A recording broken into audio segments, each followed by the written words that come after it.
If there's any prayer that needs to be prayed in the Church of God today, as far as I'm concerned, it is, Lord, teach us to pray. Not teach us to want to pray, teach us to pray. Teach us what it is. Teach us not the vocabulary, the disposition. Prayer is not an attitude, not a latitude, an attitude.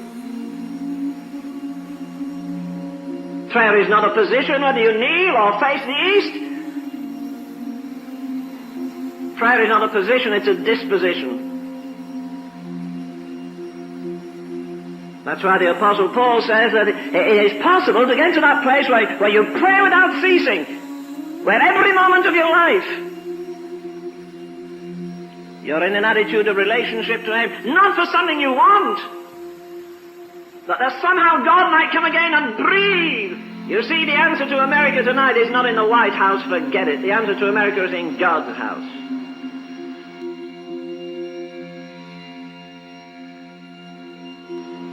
There was another man by the name of Payson. I like to alliterate that and say he was praying Payson of Portland. He was a man who, when they prepared him for his casket, they discovered he had some hoofs on his knees. Tradition says that James, the apostle, had calluses on his knees with prayer. Payson had the same thing. In fact, before luxury came and we got so soft, he slept in a bedroom that had no covering on the floor. It had a hard floor like this. And at the side of his bed they found two grooves. Two places that were worn 6 or 7 inches long and deep, and they wondered why they were at the side of his bed. And then somebody said this was the place where he always prayed.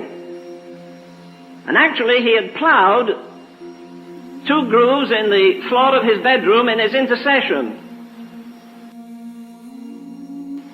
He was a little Scotsman. He lived a few miles north of Chicago on the border of the lake, and I got to see him for about 10 minutes. He began to thank me for the books I'd written, particularly on prayer, and I hushed him and said, no, the honor is the other way. I'm honored to see you. Well, they carried him out of his little house on the 9th of February this year, and would you believe it, it was the first time he'd been out of the house in 12 and a half years. Never been out of the door of his own house in 12 and a half years.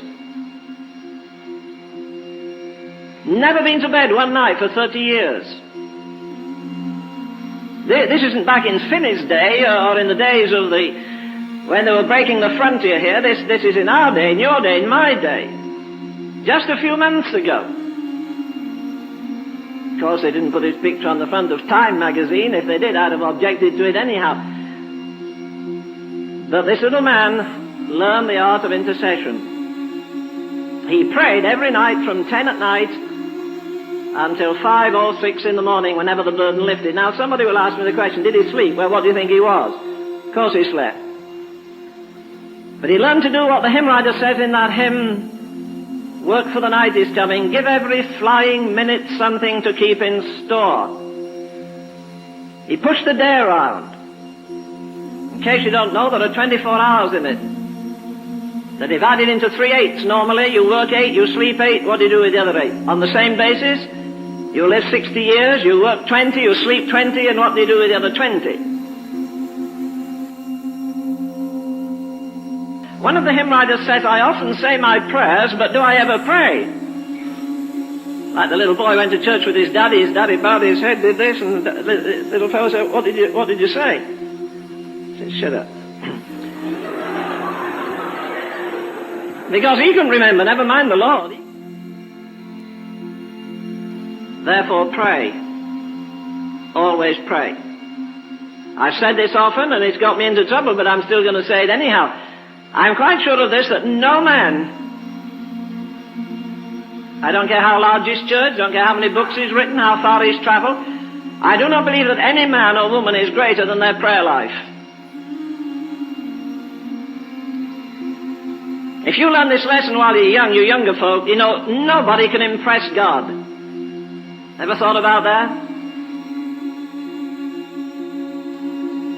The Spirit of God descended on a bunch of people at Herrnhut in Germany. You know, that in one sense is a more wonderful miracle than Pentecost in this sense that, do you know how long that prayer meeting lasted? It started at precisely 11 o'clock that Wednesday morning on the 13th of August, 1727. And you know what? It lasted 100 years without stopping. That prayer room was never empty for 100 years. Little boys and girls, 7 and 8 years of age, would groan and travail in birth for revival. Don't go out and say like people say, well, I've made up my mind I'm going to pray 4 hours a day after this.